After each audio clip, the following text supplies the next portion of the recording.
We're going to take city manager reports and comments first. Mr. Mayor, thank you for doing that. You know, a lot of times lately our meetings have been running longer than normal, so I have started a program by which every week that we meet, every other week when we meet, I'm going to have Nelson sort of give us a brief overview of the week's events in terms of traffic mitigation measures that he's been working on internally and things he's been coordinating externally with RCTC and Atkinson Walsh, just so the folks at home can hear about improvements that are being made or concerns that we have going forward, but just keep the communication going, but earlier in the agenda, so those who tune out early won't miss it. So I appreciate you pulling this up. Sure. Nelson? Thank you. I'd actually like to address a couple of issues that have been brought up to the City Council, as well as some traffic-related issues. First of all, I'll start with the 91 expansion project. Everybody already knows that Executive and Mayor has announced the formation of the Community Task Force and encourages residents to participate, to share their concerns and observations, and also make recommendations of anything they'd like to have regarding traffic or about the construction of the project itself. They want to start that, and it'll be a monthly meeting. They're encouraging everybody to reach out and participate with that program. I've also been asked to clarify some questions regarding the Transportation Management Plan, or the TMP. I want to clarify this is a living document. It was created at the beginning of the job as required by Caltrans requirements, and it's a proposal on how they propose to build the job through completion. But as a living document, it's intended to be modified as we go along. And so it'd be erroneous to actually pull something out of that and say, you must do it this way. It's not intended for that purpose. It was intended to come up with kind of a concept. We propose to do a job a certain way. And so I want to clarify it's not meant as part of a contract. It's a living document. And we do talk about that every single week, as we talk about what the plan was. And for example, the first thing they did is one of the requirements was to Main Street was going to be only allowed to be closed for 12 months. And they recall that one. Before the job even started, as they were going through design, they said, we're going to need longer. We're going to need 15 months for that, those off ramps. And so that was a modification to the TMP. And they had to ratify that decision too. Next, there's been some modifications to the Green River ramps, the signals there. They have night closures for the connector at 7191. And so our teams went out there and we modified the timing of the signals for nighttime only to allow that more volume of circulation through that intersection. Then most recently, they completed the Main Street widening at 3rd Street, and that entire corridor, they had to move the traffic signals over. That now has improved traffic circulation through that particular location much better. The one thing they've been working on recently was the Chavez Academy. They made a lot of improvements out there. The most current thing they did is they added a new crossing guard at Pinecrest, Paseo Grande.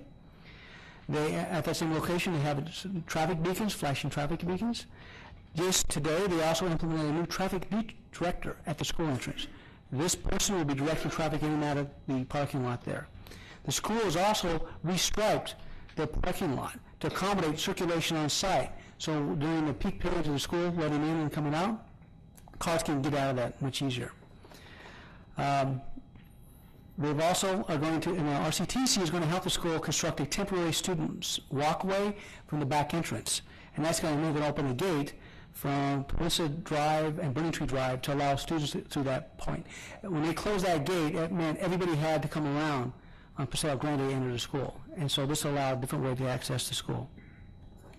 And then lastly, the City of Corona has actually worked on improving the visibility of the existing crosswalk at Ontario and Kirkwood. So we went out to refresh the striping on that. We actually added some things in to enhance the crosswalk itself.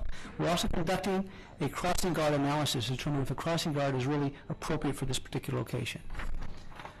Now, throughout the city, other than 91 Freeway, we have other construction projects going on, other things going on. So starting down on Temescal Canyon Road, the SAPA relining project. During the construction of that line, there was a time period where they had to have the lining project cure, and it was a 24 to 34-hour period of time. And some of these were right near the intersections. So during that time period, we had to adjust our signals. And so once we got word that there's a backup of traffic out there, we went out there and adjusted our signals for that time period. Fortunately, all that's done. All the relining's in the ground now. And so now they're going back to a regular work time, and that's between 9 o'clock in the morning to 5 o'clock in the afternoon. And that's going to be for the rest of the job. So no more long delays like that. The repair work is going to start performing right away, and that will be going through December. And then the bypass line that you see adjacent to the road will be removed, and everything should be done by the end of January, probably before, about mid-January, we're shooting for. Further down the road, on El Cerrito Road, the sewer line project going underneath the 15th Freeway. This particular location has Caltrans jurisdiction, the county jurisdiction, and the city's jurisdiction, which makes the coordination of the signals virtually impossible. They don't talk to each other. So we did go out there, we modified the signals to accommodate traffic in them much better. We had delays up to 40, 45 minutes through this thing. After we modified our signals now, we reduced that delay. It takes still about 14 minutes to get through that corridor sometimes during peak period, but that's much better than a 40-minute period. We've also extended the hours for the construction. Normally they're limited to only work certain hours during the day. We want this job done much faster, so by extending the hours, we plan on getting this job done almost a month sooner. Continue on to Magnolia and Kellogg. We replaced the pedestrian push button with an enhanced 888 push button in response to requests from the constituents. They told us they couldn't hear it. They needed a special push button there. We've done that, and that particular push button happens to be manufactured by a local business right here. It's one of the best in the business right now. Going down a crosswalk on Main, actually two crosswalks at 8th Street and 9th Street. We restriped these crosswalks, we enhanced them, so they kind of pop out more too. We've had a lot of pedestrian crossing there, and we wanted to make sure we emphasize that more. Going down to 6th and Sherman, we also installed a countdown head to inform pedestrians how much time they have to get across the street. We did the same thing at 6th and Via Bernardo. Both of these locations requested by constituents asking for, they didn't think there was enough time for pedestrians to cross there. We wanted to show them just how much time they were getting there. Then at Lincoln and Citron, there's a construction going on right now at Lincoln Park. That construction has changed pedestrian circulation there. So we modified our traffic signal timing to accommodate the change in traffic patterns, pedestrian traffic patterns. And then continuing down to Green River Widening Project, we have posted fines or doubled in construction zone to encourage motorists to obey the traffic law. It's really just to inform them, drive carefully through here, obey the traffic speed lines and the lanes. And then Fairview between Corridon. We've had some issues with people speeding down this. It's a residential street, so we've installed an electronic speed sign just to notify motorists how fast they're actually going down that corridor and just to encourage them to slow down through that corridor. Then lastly, we've had to go out and manually reset several traffic signals because of rain events and power problems. Most of our traffic signals reset automatically when they go into flashing mode. There's a power outage. We have battery backup. They start flashing. When the power is restored, some of them reset properly. Some of them don't, though, for various reasons. Sometimes the power is what we call dirty power. It fluctuates too much.